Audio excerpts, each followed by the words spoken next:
Olá, gente, tudo bem? Bem-vindo ao podcast do site RD News. E aí, como você tá? Antes de você me responder como você tá, você já se inscreveu no nosso canal para você acompanhar os episódios inéditos e curtinhos aqui do nosso programa? Se não, já aproveita, já clica e já se inscreve para você ficar acompanhando toda a nossa programação. Essa semana nós vamos tratar também da questão de saúde. Às vezes a gente fala de política, fala de educação, fala de polêmica, mas a gente precisa falar de saúde. E tem uma situação de saúde que pouca gente sabe, que é importante a gente trazer para essas mesas de podcast, que é a questão da epilepsia.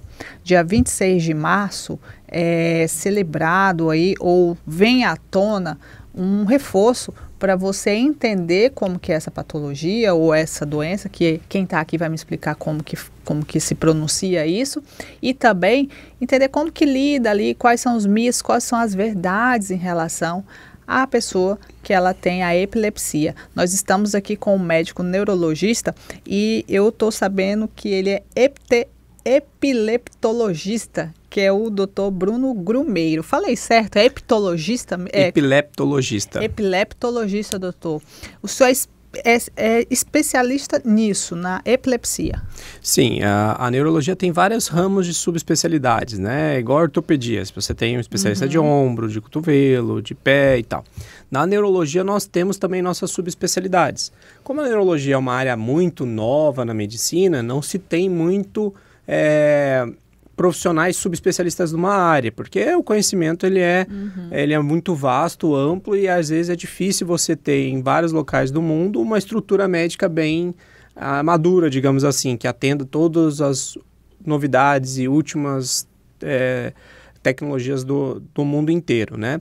Mas a neurologia, como ser uma ciência muito nova, ela começou-se a falar muito, de alguns anos para cá, de subespecialidades. Então eu hoje atuo e atendo só pacientes com epilepsia. Então, eu me divaguei para esse mundo, né? Eu fico só nessa área. Então, é dado o nome para essa subespecialidade de epileptologista. Epileptologista. Epilepsia é uma doença? Ela é um grupo de doenças. Ela é um grupo? Ela é um grupo de doenças. Ela é mais complexa. Nossa. É como você fala com os pacientes assim, você gosta de carro? Então, mas carro é um grupo de automóveis, né? Porque você tem carro, você tem motos, você tem caminhões, você tem ônibus. Então, eu sempre falo que a epilepsia a gente pode simular como um carro. Tipo assim, mas que carro? Vem a segunda pergunta, né? Então, assim, a epilepsia não é só uma. A epilepsia é um conjunto de doenças que tem em comum a predisposição a crises convulsivas. E aí ganha o nome de epilepsia. E essa crise convulsiva, ela gera, infelizmente, falta de informação, preconceito, né? Eu queria que o senhor falasse sobre isso, porque o dia 26 deste mês é justamente para dar um puxãozinho de orelha, né, na sociedade. A epilepsia, ela vem com uma estigmatização muito grande, muito pesada. Isso é cultura milenar, não é agora, não é de 2 anos para cá, 10 anos ou 100 anos para cá. É milenar, a gente tem descrições de crises convulsivas de 4.000 anos antes. Está na Bíblia, não tem? Existe na Bíblia, aí a gente pode até causar encrenca com o pessoal da religião, mas assim, existe uma passagem da Bíblia que Jesus faz um exorcismo de uma criança. Mas a descrição do que ele encara como uma possessão demoníaca é o relato de uma crise convulsiva. Então, você imagina o peso disso para uma sociedade. Nossa, por exemplo, que a grande maioria é religiosa, não importa a religião, evangélica, católica e tal, vai ler a Bíblia e essa passagem traz isso. Então, eles vão assimilar que aquilo é algo ruim, algo demoníaco, possessão demoníaca. Existe esse conceito ainda na medicina, apesar de toda a modernização, ainda tem isso muito, esse preconceito com as crises convulsivas, né? Por causa de cultural, a gente não muda a cultura em 100 anos, a gente muda a cultura em muito mais tempo. E o importante desse mês que a gente está agora, que é o mês roxo para nós da neurologia, o mês da epilepsia, é para conscientizar a população, para a gente auxiliar esses pacientes, porque é uma doença, não é algo divino, é uma coisa física do homem, né? Então, assim, a gente tem que conscientizar para que as pessoas consigam auxiliar em vez de sair fugindo. Porque eu não sei se vocês vão se recordar, hoje já está melhor a cultura para infarto. Todo mundo sabe o que fazer quando vê um infarto. Aquela dor no peito e tal. Sim. E agora, com a conscientização do AVC, também, todo mundo já consegue saber, isso é AVC, isso é AVC, isso é AVC. Então, essas campanhas são muito boas, mudam a cultura, mas demandam um tempo, uma dedicação e tal. E a epilepsia precisa disso, porque é uma patologia que tem possibilidade de cura para alguns tipos de epilepsia. Outras se resolvem sozinha. Mas quando a gente dá esse nome para um paciente de epilepsia, você taxou ele como um incapaz, não capacidade de ser funcional. Até pouco tempo atrás, na década no século XIX, não podia se casar quem tinha epilepsia no Reino Unido. Porque eles acreditavam que era uma doença que também passava para a genética, e não é todas, né? Então tem muito preconceito, a gente tem que tirar. E tipo assim, quem se deparou com uma crise de epilepsia de alguém, nunca esquece. Nunca. Eu nunca esqueci uma que eu vi quando eu estava tendo uma aula de reforço de matemática. Minha mãe pagou uma professora particular na casa dela e eu fui para estudar, e teve um coleguinha meu que ele teve a crise. E eu nunca esqueci. Só que a professora, né, ela já tinha sido orientada sobre essa situação. E você falando, o sentimento que nós temos quando se depara com um paciente tendo essa crise é de incapacidade. E aí é que Deus falou, né? A pessoa às vezes corre. Claro, eu não corri, né? Mas assim, é uma coisa que a gente se sente... O que a gente faz, né? Tipo, a minha professora na época, ela soube o que fazer. Porque ela já tinha recebido a orientação dos pais da criança. Mas tipo, né? A gente fica... Então eu penso assim... Sei lá, no meio da rua, né, num shopping, tipo, aquela pessoa tem aquela crise ali e ela assusta muito, né, porque ela é um choque que dá. Não, a verdade é assim, no termo técnico, é uma descarga síncrona de uma área do cérebro que vai causar os sintomas que você vê. A crise que todo mundo conhece, que se debate, baba, vira de lado, faz careta e tal, essa não é a mais comum, mas é a que mais impacta. E nessas horas existem os mitos. Puxa a língua, porque senão ele vai engasgar. Vira de lado para... qual que era o outro que eu tinha visto da última vez? Faz ele cheirar álcool que ele sai. Então, assim, tem vários mitos em cima das crises. Porque é aquilo. O ser humano, quando ele não desconhece, ele vai por similaridade. Então, se alguém desmaia, todo mundo vai lá tentar acudir, jogar água fria, fazer cheirar álcool, essas coisas, né? Se preocupar com a língua na boca, porque pode travar a respiração e tal. Então, existem muitos mitos nisso, né? E o importante da gente conscientizar é que, assim, as crises convulsivas, elas são feias, elas são traumatizantes, não só para quem vê, mas para quem passa por isso. O paciente não vai ter a consciência. Mas imagina você acordar depois de uma crise e ver as pessoas olhando para você com uma cara... assustada, com medo, você se sente totalmente acuado. Então isso é parte do estigma, né? Nenhum epilético quer ter crise na frente dos outros, né? E aí a gente tem esse problema, né? Porque o tratamento da epilepsia, ele não é 100%, você não vai zerar as crises, uma hora ou outra o paciente acaba tendo crise, né? É impossível a gente falar que vai zerar com uma medicação. Não importa a mais nova ou a mais antiga, não tem essa possibilidade, vamos dizer assim, né? E quando o paciente tem uma crise, a gente tem que saber como lidar com isso. E quais são os passos, né? Quais são os passos da gente lidar com o paciente com crise? Primeiro, acalmar a população em volta, né? Dar segurança para o paciente. Como a gente dá segurança para a pessoa que está tendo crise? Deitar no chão, protege a cabeça, vira o corpo de lado para que a baba saia para fora. Ah, mas ele está babando e tal. É normal a babação, tá? Durante uma crise. Não é um sinal de gravidade. Por quê? O fato da gente deglutir ou engolir a saliva é consciente.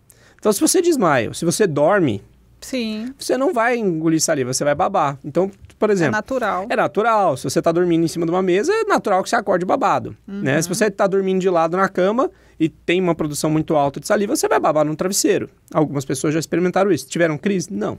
É porque não tem a consciência para deglutir. Quando a gente está consciente, a gente está conversando, de repente você para, engole, porque encheu a boca de saliva, né? E na epilepsia não, ele perde a consciência. E aí aquela baba começa a se acumular na boca. e pode levar micro-organismos da boca para o pulmão. Então, a orientação é virar o paciente de lado e fazer este movimento com a cabeça, para que faça com a via aérea ser mais aberta ou mais íntegra, né? Mas e a língua? Nós respiramos pelo nariz, não é pela boca.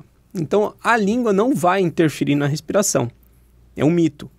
Às vezes colocam coisas na boca, ou orientações de coisas na boca, tem que ser coisa mole, não pode ser coisa dura, porque é para proteger a língua. Muitos pacientes às vezes podem cortar a língua durante uma crise. Então você pode colocar um pano, alguma coisa mais molinha. Não pode ser um ferro, não pode ser uma caneta, não pode ser algo que vai quebrar. Só para ele não se machucar. Exatamente. Né? E às vezes a gente não pede para não fazer isso, porque às vezes a experiência dá problema ali. Mas você vai deitar o paciente de lado, virar ele, posicionar a cabeça para cima. E esperar a crise passar. Que ele vai voltar ao que ele era antes. Quanto tempo uma crise em média pode... Olha, na prática, a gente vê 1 minuto, 1 minuto e meio de crise. Mas nos relatos de literatura, a gente pode esperar até 5 minutos que o paciente não vai ter repercussão nenhuma. Não vai matar neurônio, não vai piorar o quadro clínico dele, nem nada. O tempo.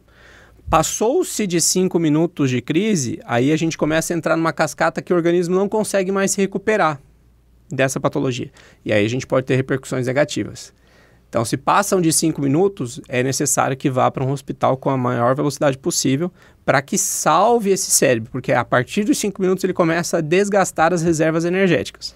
Doutor, mas se eu me deparar com essa situação, né, de infelizmente um paciente ter essa crise, a gente faz todo esse procedimento, mas é importante realmente acionar a emergência para ele ser avaliado? Sim, se ele nunca teve crise ou se você não conhece a pessoa e encontrou ela condicionando na rua, sim, sempre tem que ser orientado a chamar o médico, tá? Porque ele vai demorar para tipo assim, ele pode voltar? Acordar, mas ele já acorda tipo normal ou não? Ele precisa de um tempinho? Isso é variável, né?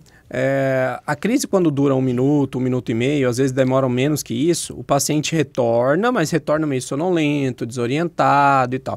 E aí o que eu oriento para meus pacientes é assim, acalme o paciente quando ele vai voltando.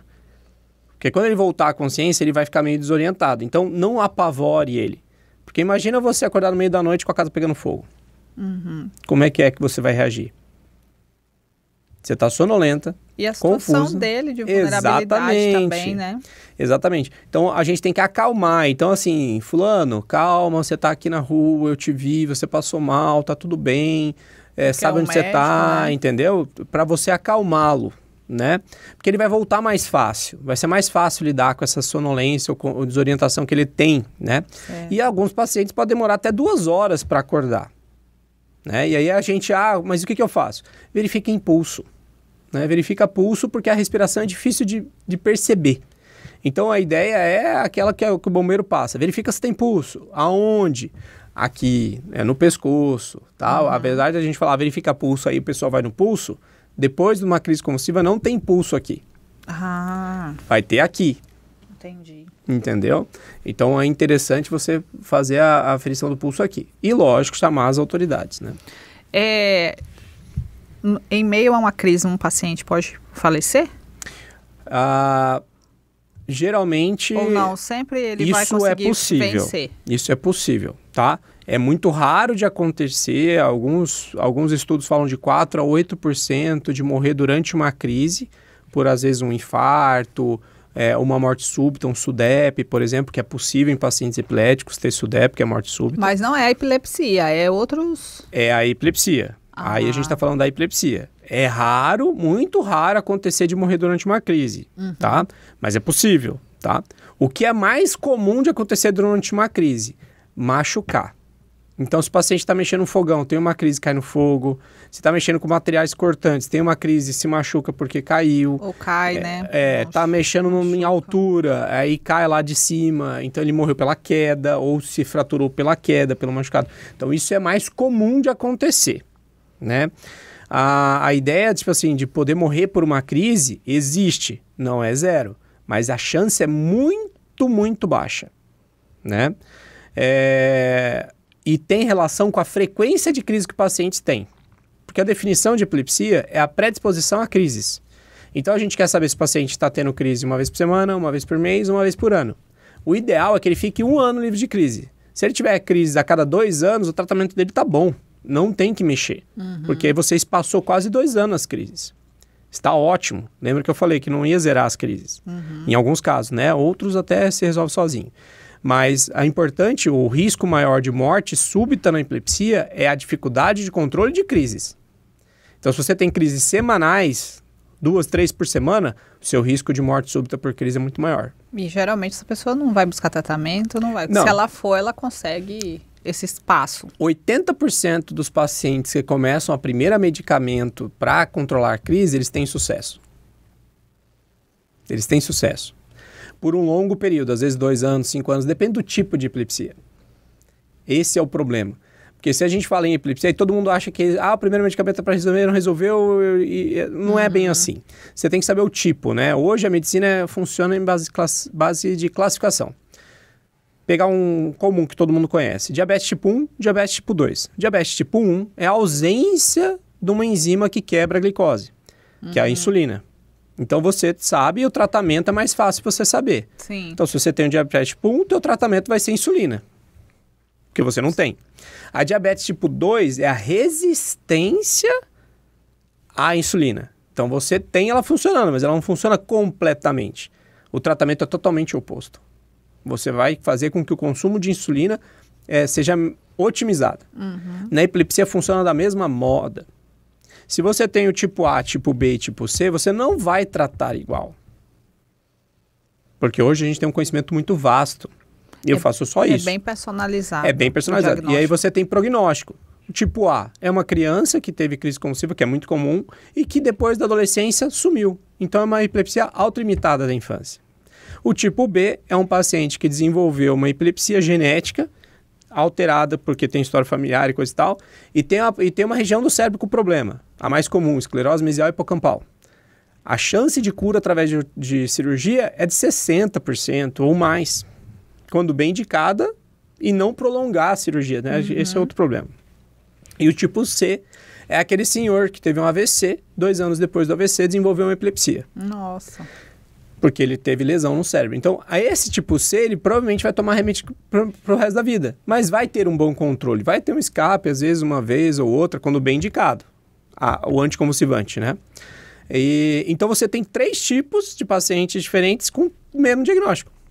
Mas o tipo de epilepsia é diferente. Entendi. Agora, a sua equipe me passou que no Brasil são cerca de 3 milhões de brasileiros que são diagnosticados com epilepsia, né? Isso é baixo, né? Porque o Brasil não tem muito estudo epidemiológico muito bem feito. Então a gente tem mais. Pode ter mais, pela sua experiência. Se você for pensar que pacientes com epilepsia, com AVC, que desenvolvem AVC, que tem lesão, e eles podem desenvolver epilepsia. Então imagina a frequência de AVC no mundo com sequela e aí a possibilidade de epilepsia. Então a pessoa, eu tive um AVC... E aí, depois que eu acho que tem isso aí, o senhor pode ter certeza que o senhor já ouviu no seu... eu tive um AVC, doutor, caí, machuquei, agora de vez em quando eu desmaio. Amigo, você tem uma epilepsia. Epilepsia. Uma possibilidade epilética, né? Por quê? As crises convulsivas, elas têm também vários tipos. A crise convulsiva é um sintoma. É uma febre para uma gripe, é uma falta de ar para uma pneumonia. Então você tem que identificar aquele sintoma, se ele é predisponente ou se ele é uma condição transitória por alguma coisa que está acontecendo. Exemplos: meningite, que evolui com crise convulsiva, ela evoluiu para uma encefalite. Então é uma infecção. Se você trata e não deixa sequela no cérebro, aquele paciente não vai desenvolver epilepsia. Ele teve crises convulsivas num período de tempo provocados por uma infecção, né? Um lutador de MMA, direto isso acontece, vocês veem isso na TV. Ele toma um nocaute, ele fica numa postura rígida, ele fica aquela postura assim. Aquilo é uma crise. Aquilo é uma crise convulsiva. Por um trauma. Ele é epilético? Não, ele sofreu um trauma e aquilo foi o suficiente para desencadear uma crise provocada durante uma luta. Ele vai ter epilepsia? Não sei. Se não tiver lesão no cérebro, for uma coisa episódica, ele não vai ter. Entendeu? Mas ele teve uma crise convulsiva, mas não é epilético. Então tá bom, doutor Grumete, obrigado. Você deu uma aula aqui pra gente, adorei. Obrigado, eu agradeço a oportunidade. A gente vai deixar sua rede social aí. Tem, né? Eu tenho. Vou deixar aí seu arroba para as pessoas, para as famílias, para os pacientes, para as pessoas que ficarem interessadas no assunto, porque é muito interessante e fica o alertinho aí, porque a gente acha que tá esquecido, mas não tá não. Tem muita gente que tá doente aí e a gente não sabe e poderia encaminhar aí para se tratar. Para você que ficou com a gente até agora, obrigada aí pela sua audiência. Comenta, curte, segue o Dr. Grumeiro, segue o RDTV Cast, que a gente se encontra ainda amanhã. Até mais.